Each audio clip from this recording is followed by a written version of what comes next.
uyu munsi aho isi ibeshwaho n'amafaranga n'icyubahiro, hafi ya twese tuvuga ko umurage ukomeye dukwiye kuraga abana bacu ari uburezi bwiza. Kubera ko nta mitungo myinshi dufite yo kuzaraga abana bacu, kandi niyo twayigira tukayibaraga byabasaba ubumenyi bwo kwicunga. Buri munsi badusubiramo ko umutungo w'ingenzi wo kubaha ari uburezi n'uburere bwiza.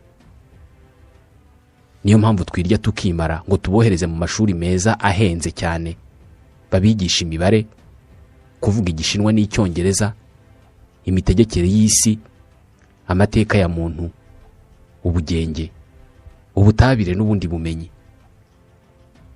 Uko imyaka ishira tugenda tumanura imyaka dutangiriraho kubohereza ku ishuri. Uyu munsi ku myaka 3, igihe bataramenya n'amazina yabo, tuba twabohereje ku ishuri bagatangira kubaho ubumenyi bw'ibanze buzabafasha kuba abantu bazima. Dutanguranwa n'ubwonko bwabo tugatangira kubapakiramo ibyo twifuza ko bazamenya. Bagana inzira y'ishuri kuva bakiri ibitambambuga, bakazarinda bagira imyaka irenga 30 bakiga. Nta kindi kinyabuzima kibaho cyigisha abana bacyo igihe kirekire nkatwe. Bitewe n'aho bagarukiye mu ishuri, mu buzima bwose tubaha icyubahiro n'igitinyiro gitandukanye. Abatarageze kure muri ayo mashuri nibo bari munsi y'abandi bose.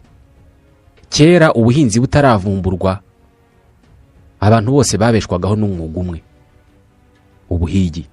Niryo shuri buri wese yigaga iyo yamaraga kugira imyaka yo gukora. Ubuhinzi bumaze kuvuka, abantu bavumbuye ubucuruzi, bavumbura ko hari n'ibindi bakeneye usibye gushaka ibyo kurya gusa. Kwiga guhiga ntabwo ari byo byonyine byari bigikenewe, ahubwo batangiye no kwiga gukora ibindi. Uburezi mu Cyongereza babwita education. Iri jambo education cyangwa education rikomoka ku Kilatini ex, bisobanura out of, hanze ya, cyangwa se cyahoze. Ukongeraho ducare, bisobanura to lead, kuyobora cyangwa se guha icyerekezo. Bivuze ko education bisobanuye to lead out of. Ijambo ry'Ikilatini educare ryari rifite igisobanuro cyo gusohora umuntu mu gihe cy'ubwana. Nicyo gisobanuro cy'uburezi, gukura umuntu mu bwana. Amateka y'uburezi ni nayo mateka y'iterambere n'ubusirimu bwose twagezeho nk'inyoko muntu. Imwe mu mpamvu habayeho uburezi no gusakaza mu bakiri bato indangagaciro z'umuco n'ubumenyi bizagirwa n'abantu bakuru bahazaza.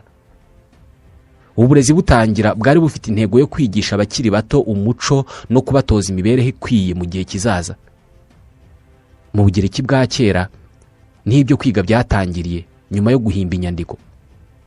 Ni hagati y'ikinyejana cya 5 n'icya 4 mbere ya Yezu. Abana batozwaga kuzaba abaturage beza, bakigishwa kuvugira mu ruhame, ndetse bakigishwa n'amahame agenga abantu bakuru babereye igihugu. Gutanga amasomo ntabwo byari inshingano za leta. Abantu ku giti cyabo nibo bigishaga abana bakishyurwa. Bivuze ko atari abantu bose bashoboraga kwigondera uburezi. Uburezi bwatangiranye n'amafaranga y'ishuri.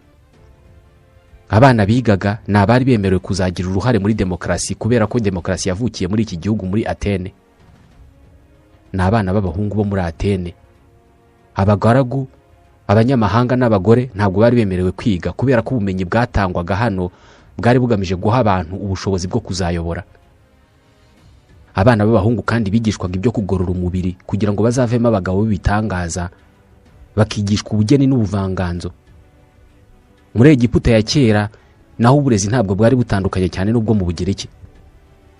Abana bavuka ku babyeyi bo mu cyiciro cyo hasi bagombaga kwiga imyuga ya base. Umwana yagombaga kuzaba icyo se yari cyo. Ntabwo abangaba bajyaga ku ishuri.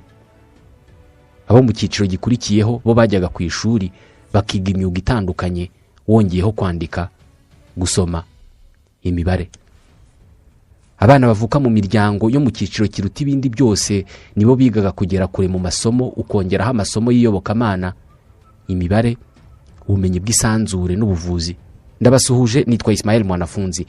Mu myaka irenga 5,000 ishize uburezi bwavuye kuri uru rwego, none dore aho tugeze.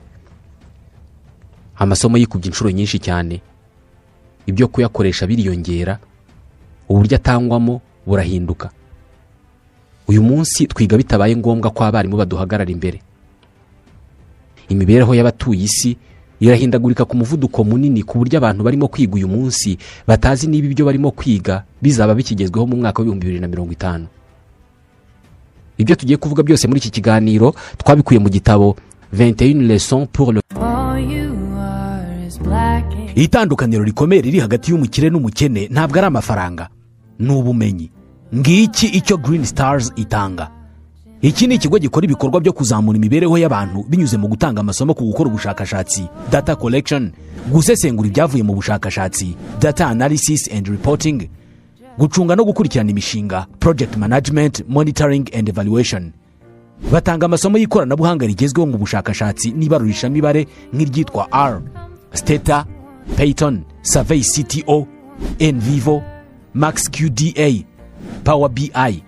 Bakora kandi ibikorwa bigamije kubungabunga ibidukikije kandi bashora imari mu bikorwa byo kurwanya ihindagurika ry'ikirere.